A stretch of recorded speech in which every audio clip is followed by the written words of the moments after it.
DFS and betting community. Welcome into the Divisional Round edition of one of the most accurate DFS shows in the industry. This is episode number 80 of the Adjusted Line Play Report, where we take a deep dive into the play in the trenches to determine game script and player outcomes. This show is presented by Zilla Fantasy Elite. And I am your host, Todd Hoffman, and you can find myself over on Twitter at Todzilla1337. And you can find Zilla Fantasy Elite over on Twitter at Zilla Fantasy. All one word, Zilla Fantasy. All right, folks. So divisional round. We only got 4 games here, so we're going to go in depth into these games and kind of see what we think may happen. That allows us to place, prop bets on the game, things like that, depending on where you live, and some of these options that you may have to do that. So let's kick it off here. We're just going to go chronological order: Saturday afternoon, Saturday evening, Sunday afternoon, and Sunday evening. Those are the 4 games we have. We're going to kick it off with Houston heading into Kansas City. Bear in mind, this is being recorded on Thursday evening, so these lines and everything can change. But we have a 41.5 Vegas game total from Houston and Kansas City here. That's a pretty low total, especially considering the playoff teams here and how they're being played. So that is the 4th ranked game total out of the 4 games on this playoff slate. So keep that in mind. Shouldn't be very high scoring. 41.5 is pretty low. The 8.5 point favorite for Kansas City is the line. So they're 8.5 point home favorites, which puts them at a 25 point team implied total out of those 41.5 points. That's actually the 4th best out of the 8 teams on the playoff slate. Houston all the way down at 16.5 are the underdogs. That is the worst team implied total on the slate. Getting into the Houston side, they are the away team. Heading into Kansas City, pay attention to weather. It can get cold, a little chilly, windy, whatever you may have there in Kansas City. Just pay attention to that. I know this weekend it's supposed to get pretty cold up here in Minnesota. Will that dip all the way down into Kansas City? Keep an eye on that. It's supposed to be a high in the negatives here in Minnesota. So Kansas City could be pretty chilly. Just pay attention to that. Could lead to a little bit less offensive explosion there typically when it's that cold out. So Houston side, they're red across the board on offense. They have been pretty bad in general on offense this entire season. We saw them come out and be actually pretty good to finish off that game in the first playoff game there. And other than that, they've been pretty horrendous for most of the season. Big disappointment compared to where they thought they would be coming in. So they're 27th in pass protection, 25th in pass DVOA on offense. Kansas City 20th in the defensive pass rush, but number 9 in the defensive pass DVOA category. That's a red-green matchup. Indicative that Houston's probably going to struggle passing the ball very well. The one thing that's kind of in their favor, the pass protection, Houston hasn't been good in that regards. 27th, they've been taking a lot of sacks, whether that's on Stroud or the offensive line. It's kind of intermingled between the two of those, but Kansas City only at 20th for their defensive pass rush. So they haven't been generating a lot of sacks, which tells me Houston might have a little bit of time to throw the ball in this, despite the DVOA not being very good. If they got time to throw, I do like the prospects for Nico Collins to have a little bit better of a game here. When you start getting a little bit more pressure, I think they're going to dump it off to Mixon a little bit more, get it out to the tight ends a little bit more, and anybody that's more underneath. When they're going to have time, I think Nico Collins can have a pretty good game in this, despite the pass DVOA being pretty bad there in the favor of Kansas City's defense. I think they should be able to dominate here on the pass game, but if anybody's going to do well, it's probably going to be Nico Collins based off of kind of their general offense and how they've been going there. They did get rid of Deontay Johnson in lieu of having him on the team. They just got rid of him, even though they're still in the playoff hunt. So he must not have been providing any benefit. If anything, it sounded like he must have been a deterrent. Otherwise, you would not get rid of him when you have a major need there on the offensive side at wide receiver. Now getting into the run side, that's even worse actually here for Houston. They're 26th in run blocking, 27th in run DVOA. Kansas City 15th, so middle of the pack in stopping the run. They're number 9 in run DVOA. Again, red-green matchup here for the DVOA on the run side, indicative that Houston's going to struggle running the ball. I don't necessarily like Joe Mixon in this, and Kansas City in general throughout the whole season has been pretty stingy on defense for the running side of it. So I don't think Mixon's going to have a very good game. I don't remember what his line is off the top of my head in terms of rushing yards, but I don't see him breaking 60 yards in this game. So if he's, over that mark in terms of, betting line, I would certainly bet the under on that. I don't see him cresting that based off of the matchup here. And just with the offense looking like it's going to struggle in general, the pass game looking slightly like the better of the two options in terms of being able to move the ball. In general, it does, the 16.5 points from Houston, I agree with that. It doesn't look like Houston's going to be very successful in offense based off of what we're seeing here on the adjusted line play report. On the Kansas City side, they're almost cracking the top 10 for their pass categories. 11th in pass protection, 11th in pass DVOA, so pretty decent, but Houston really good. They're red across the board on offense. They're green across the board on defense, so very good on defense. In the pass categories, number 2 and number 2. So that's a big favor here for Houston on the defensive side. I would expect Kansas City to be under a little bit of duress, perhaps a little bit more than they're used to in their games. So expect some pressure on Mr. Mahomes. He's probably going to scramble a little bit more. He's going to need to get the ball out a little bit quicker. It's going to lead to more dump offs to the running backs, more Travis Kelce, Noah Gray getting involved a little bit more. Any of the underneath guys, so Juju Smith-Schuster, I think, could see a few more targets in this game as well. Just keep that in mind. Then the pass DVOA, number 2 versus number 11, yet again there. So really telling me that I think Kansas City is going to struggle moving the ball. In the pass game, it doesn't look like a super great matchup for them. They're going to have to really work to, move the ball down the field via the air. Not going to have a lot of time, and then they're not going to be very explosive with their plays when they do pass it. Now on the run side, Kansas City number 14, and then they did crack the top 10 in run DVOA at number 10. But Houston number 2 in stopping the run, number 5 in the run DVOA. Actually, the best matchup here in terms of any offensive situation regarding the DVOA is the Kansas City run game here at number 10 versus Houston's number 5 on the defensive run DVOA. Really favoring the defensive side of the ball for both of these teams here. So really, really think this is going to be a defensive matchup. Does Kansas City score 25 in this? Based off of what I see, I think that's a little unlikely.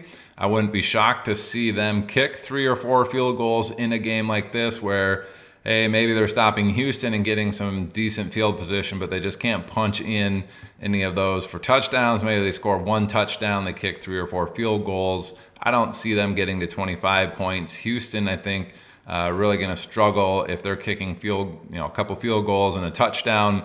They're right there at about 17, 10, 13, somewhere in that range. I don't see them hitting anything above 17. So considering I don't think Kansas City, I think this is a little bit high for them. Houston, maybe they reach 17 in this game. I'm fine betting the under on this Vegas game total. Now, with Mahomes and Stroud and some of these weapons, it's certainly possible that they, don't follow what this says and they put up some points. I just don't see it happening based off of what I see here in the adjusted line play report.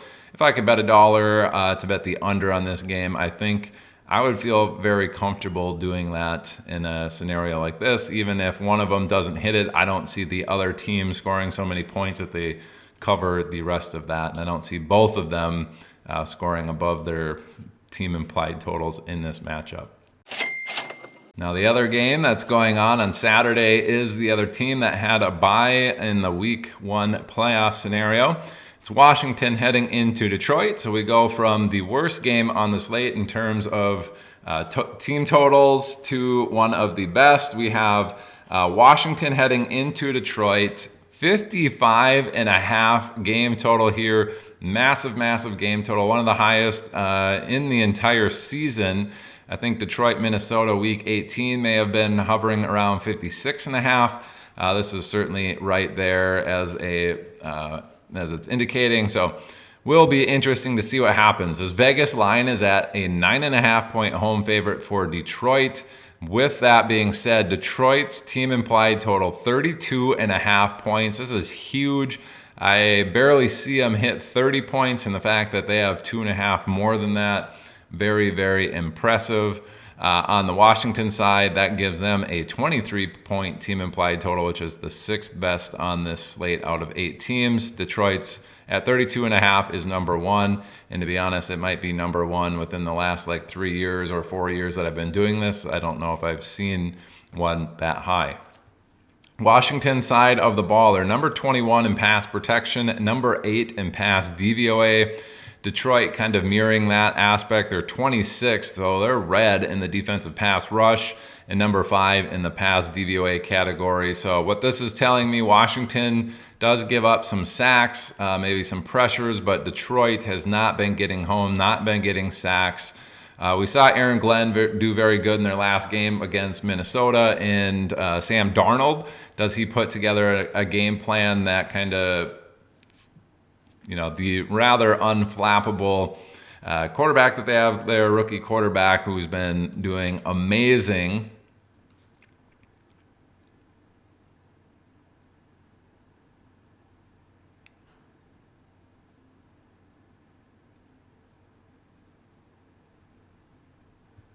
Jaden Daniels, does he, get rattled in something like this where Aaron Glenn can put something together?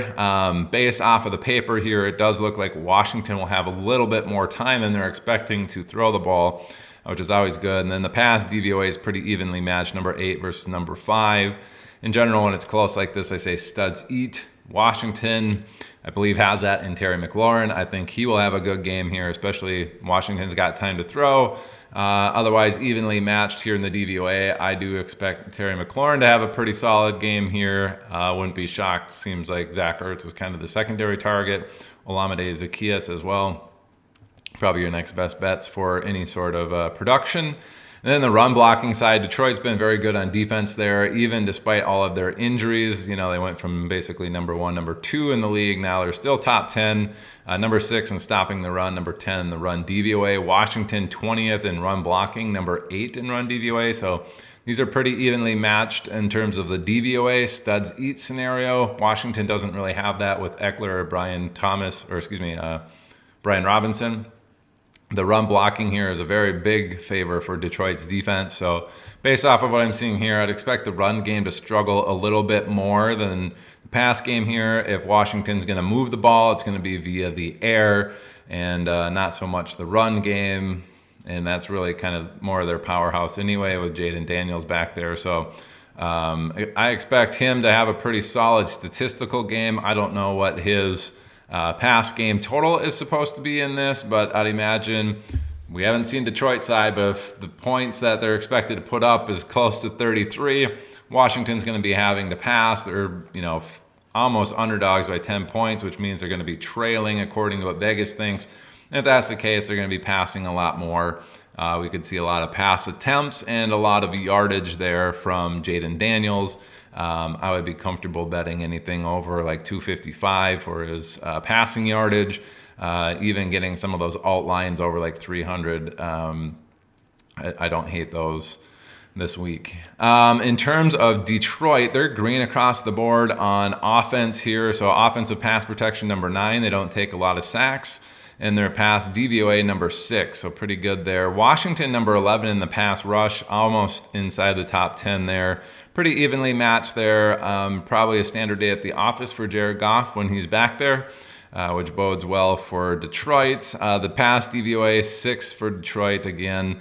And then Washington down at 20. This has been kind of a sore spot for Washington for much of the season. They started off really poorly. Did get a little bit better throughout the middle part of the season. And then I think we have seen a few games here kind of down the stretch where their pass defense hasn't been great, but a little bit better than where they were at the beginning of the season. I'd expect Detroit, standard day at the office in terms of time to throw. They should be fine here. The DVOA indicative that they should be explosive. could be a pretty solid game for Jameson Williams. I think in a game like this, I wouldn't be too shocked to see him have a big play or two in this, including a touchdown that's a little bit longer of nature. Amon-Ra St. Brown should be all right. We should see an all right game from Sam Laporta as well. So Goff should be fine in a scenario like this. Then we get into the run category for Detroit's offense is really, really good. These are both red-green matchups in the favor of Detroit's offense. Number 1 in offensive run blocking for Detroit. Number 23 for Washington in stopping the run, plus 22 in the favor of Detroit there. And then Detroit, number 2 in run DVOA. Washington, 26th in defensive run DVOA, plus 24 for Detroit there.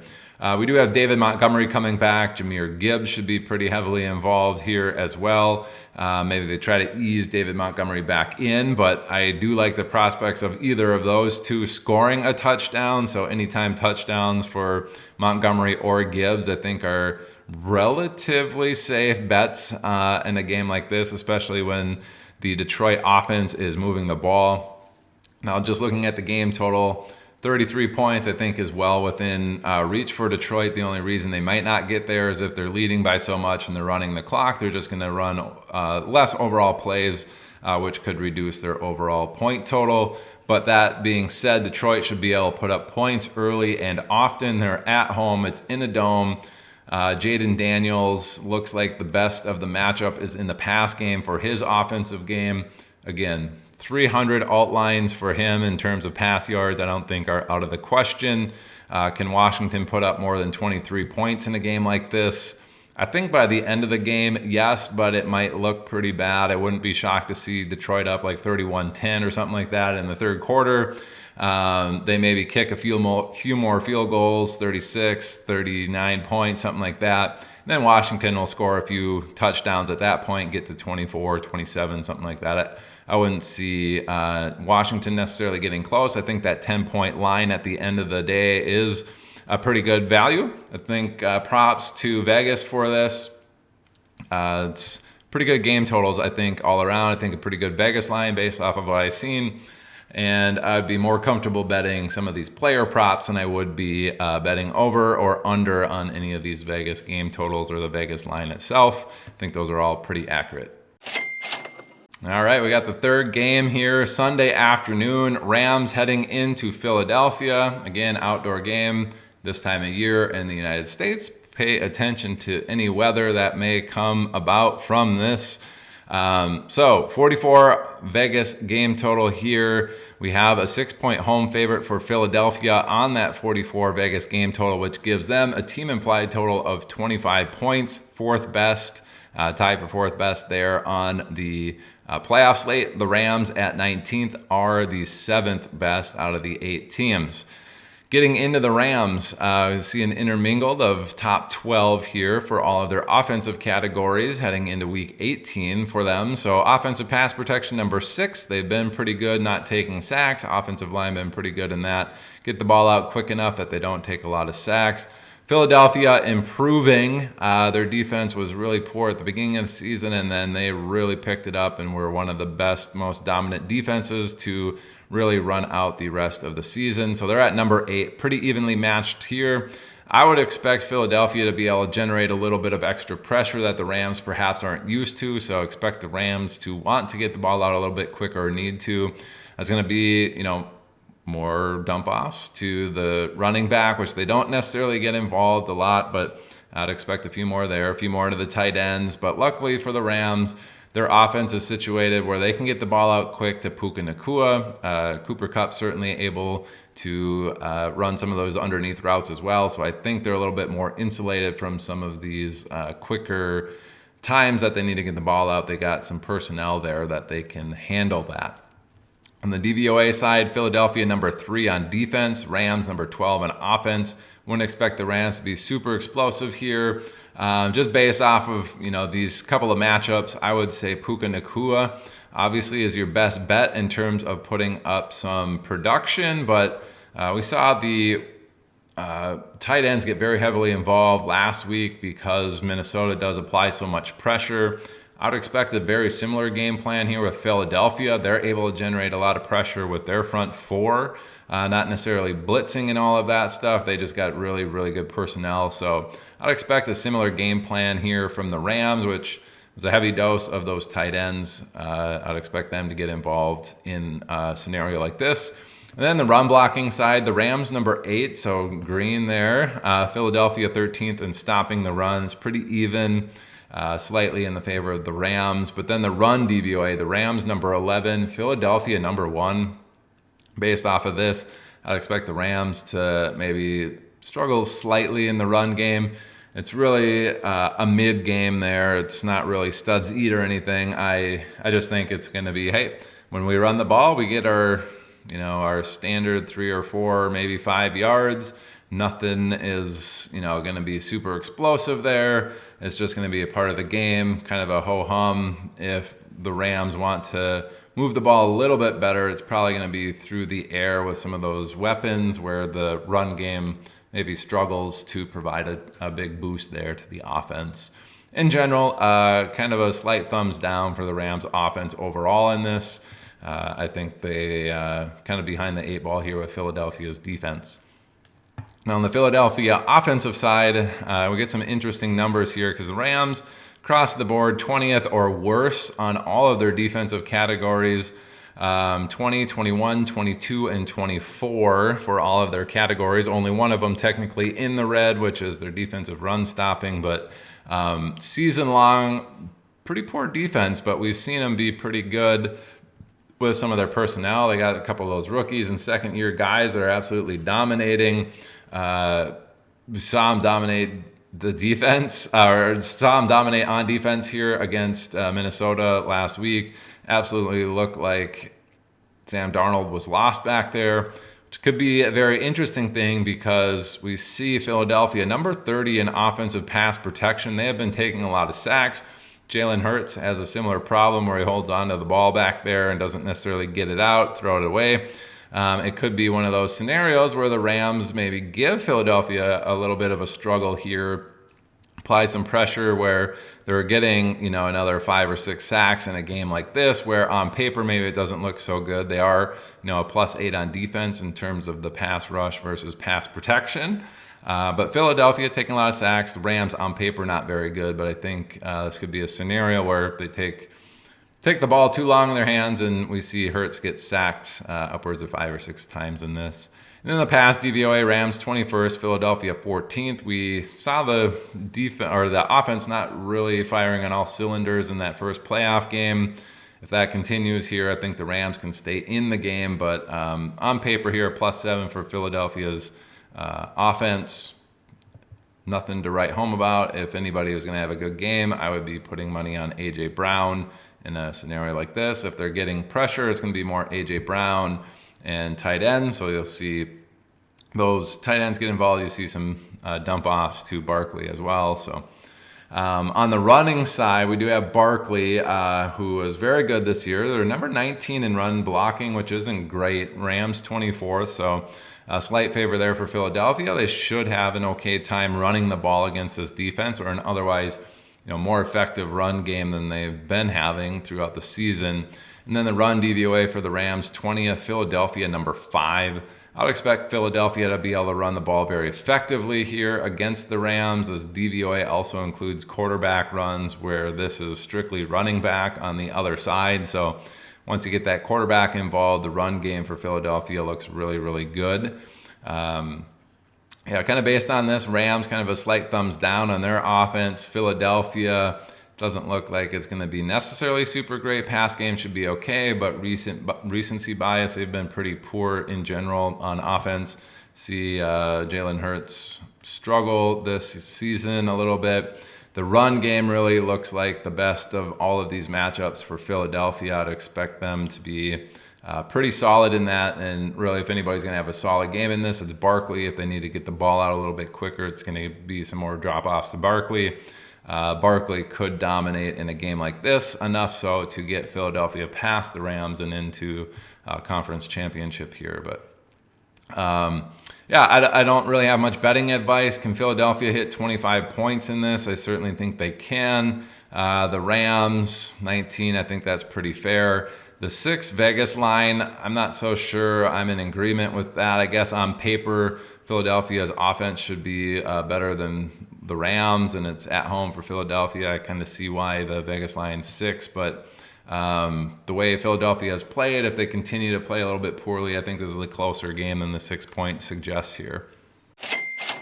And last but not least is Baltimore heading into Buffalo. 2 MVP quarterback candidates going at it. I think this is the Super Bowl before the Super Bowl necessarily here, with Baltimore and Buffalo being 2 favorites to get there, and them playing each other before even the conference championship. So a really good one for football fans here to watch to finish off the weekend.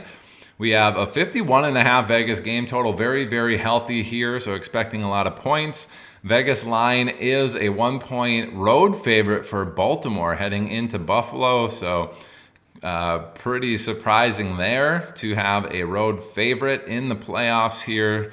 So Buffalo, number 2 seed in the AFC here, is actually not favored at home in the second week of the playoffs. So interesting there. The team implied totals, Baltimore at 26.25.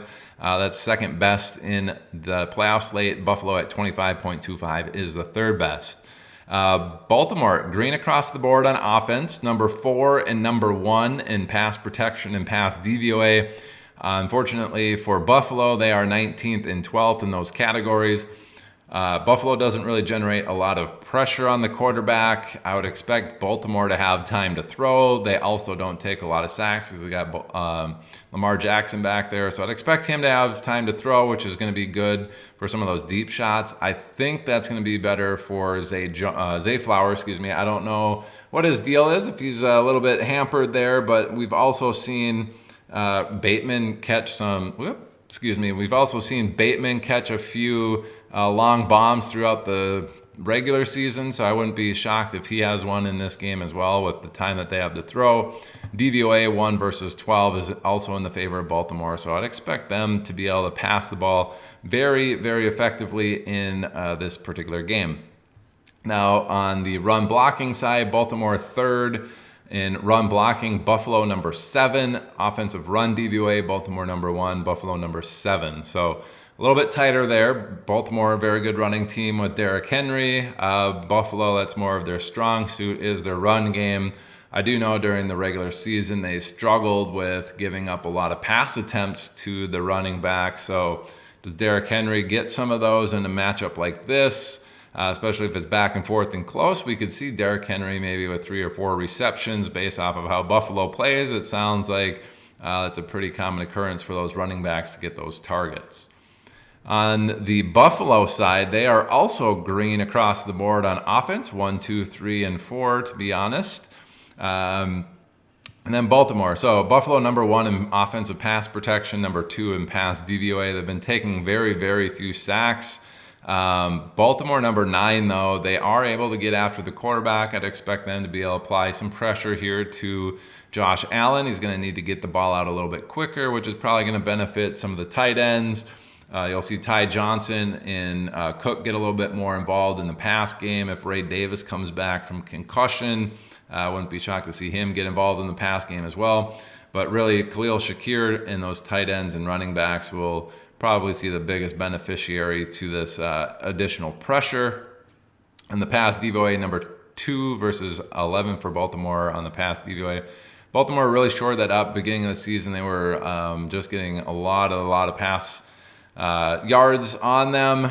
They've really improved that throughout the last part of the season. But Buffalo, on paper, a +9 there. It is in their favor. I think, getting the ball out quick isn't a problem for Buffalo, and they should be all right passing the ball. They should be fairly explosive, be able to move the ball through the air here against Baltimore.